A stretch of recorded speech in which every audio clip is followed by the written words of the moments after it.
Our good friend Dr. Joe Congeni joins us live in studio.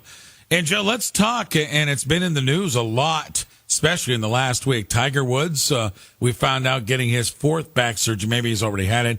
And then Steve Kerr here, the problems with his back, head coach of the Golden State Warriors. Yeah, Ray, again, you know, one of the things that we'd like to do here is kind of learn some lessons from some of the injuries and things going on. Everybody's talking about some of the spine things. The Kerr problem, the complications, really a head scratcher.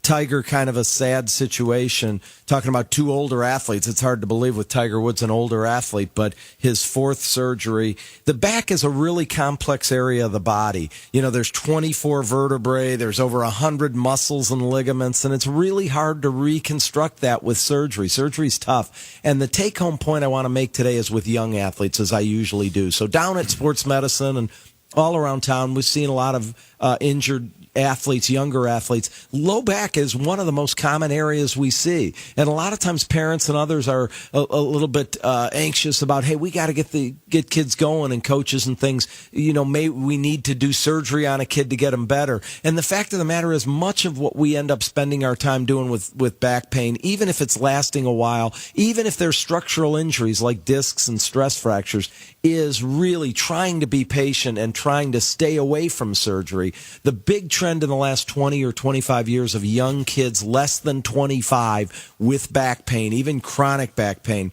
is trying to avoid surgery. And there's many other things we can do in the treatment plan short of surgery to try to get them better, because we know now, the evidence shows through research, that if kids get early surgery, less than age 20, very good chance they'll need a second, third surgery, perhaps a third surgery. They may get complications from these surgeries like Kerr, or they may get to that end of the line surgery like Tiger's, where they're actually fusing the vertebrae, and that's not good. Yeah, and describe this Tiger Woods situation. So many of us, young and old alike, have really enjoyed his game, enjoyed his persona in the game of golf. So important to golf. Talk to us about what the procedure he has. Well, so that's an end stage kind of procedure, and that's the concerning thing with Tiger, is that in certain parts of the body, when it totally wears out, the disc's worn out, the area around the nerve, they just fuse a couple of the vertebrae together, and you lose that motion that you'd normally have there. But it also usually helps deal with some of that chronic pain. But it's kind of an end stage surgery, especially when we're talking about athletes, and that's not a road we want to go down with young athletes. So the talk we have a lot is there's really 5 things we can do with back pain. Number 1 is medicines. Medicines maybe for a couple of weeks, but if it's not getting better, you know our big problem with meds is pain meds are really a problem now. So meds aren't a good way to go. Right. Number 2, physical therapy and rehab. That's generally where young athletes are at. Number 3 is manual therapy, manipulation, mobilization. Number 4, when it gets a little bit more longer term, we may think about injections. We've talked here about, LeBron's injections and others in the back. Number 5, surgery. And the big trend in young athletes is less and less things have an indication of doing surgery in young athletes. And really, of all the many back pain we see in a center like ours, very rarely do we need surgery. We have great spine surgeons at Children's, and they're doing a lot of developmental surgeries. But people like Dr. Todd Ritzman, much of what they spend their day doing, our spine specialists, is talking parents and kids out of surgery, because we know the numbers. And if you get surgery at a young age, you're much more likely to have surgery later and complications later.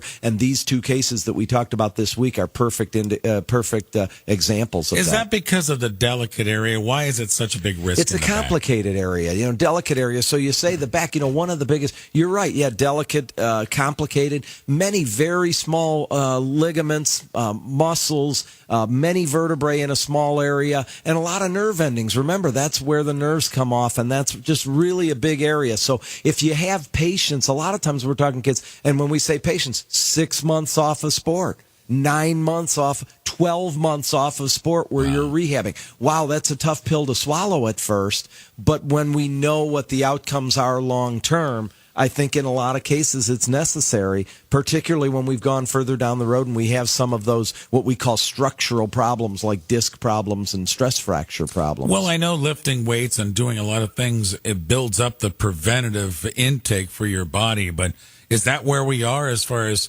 prevention to get to that point, Joe? Well, that's one of the areas, it's a give and take. That's one of the areas that lead kids down that road of beginning to have chronic pain is they get in the weight room too soon. They don't know exactly how to lift or what lifts are best, so they're doing ones that are inappropriate for their back. And so weight training can actually contribute.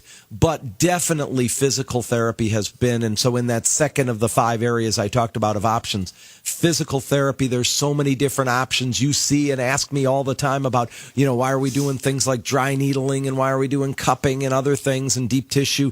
Because we get the blood flow back in that area. We get them on the appropriate exercises that protect the spine, and we get them back to playing without having to go down that road of surgery. And that's the goal. That's the big, big goal in these kids that have sport-related back pain. I remember when I was playing high school, there was a machine called the leaper.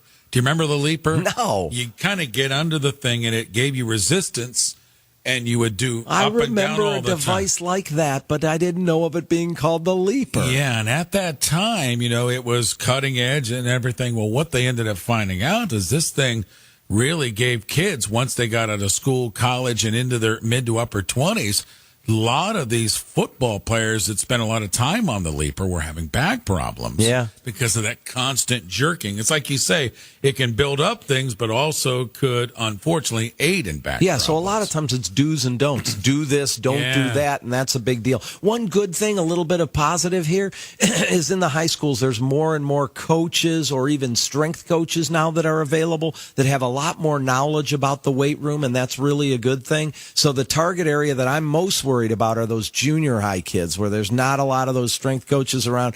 Kids kind of wander in and start doing things they shouldn't be doing, or led there maybe by a parent and stuff who aren't quite sure, and they're doing things that they see the high school seniors doing or the college kids doing that aren't appropriate for the younger kids. But the good news is there's a lot more knowledge and education with weight training even in the high school settings now. All right, good stuff, Joe. Thanks for coming in. All right, Ray. Have a great week. You too. Dr. Joe Congeni, Sports Medicine Center at Akron Children's Hospital, joining us live.